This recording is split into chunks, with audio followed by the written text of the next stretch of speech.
இப்போ பார்த்து கொண்டிருக்கிறது வந்து காப்போத்தா சாதாரண தர பரீட்சைன்ற விஞ்ஞான பாடத்தின் பகுதி 1 13வது கேள்வி பார்க்குறோம்.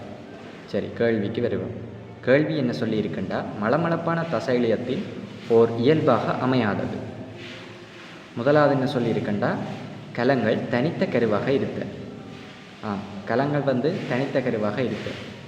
முதலாவது நாங்கள் பார்க்க வேண்டியது தசைகள் வந்து 3 இருக்குது. ஒன்று மளமளப்பான தசை, இதய தசை, வன்கூட்டு தசை.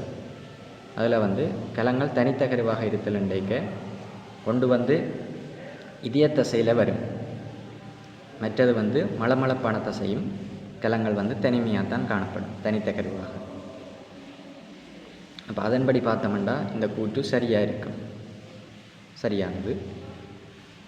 ரெண்டாவது வந்து குறுக்கு வரிகள் இருத்தல். குறுக்கு வரிகள் வந்து மளமளப்பான தசையிலேயோ மற்றது வந்து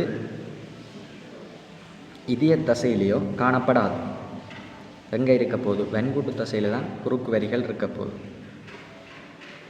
மூன்றாவது கூற்று என்ன சொல்லியிருக்கண்டா, கலங்கள் கதிருருவாக இருத்தல். மளமளப்பான தசைன்ற வடிவம் வந்து இப்படி ஒரு ஷேப்பில் தான் இருக்கும், கதிருருவாக காணப்படும் கலங்கள். எனவே அது வந்து சரி, அதில் வந்து ஒரு தனிக்கரு காணப்படும். அப்போ மூன்றாவது கூற்று சரி.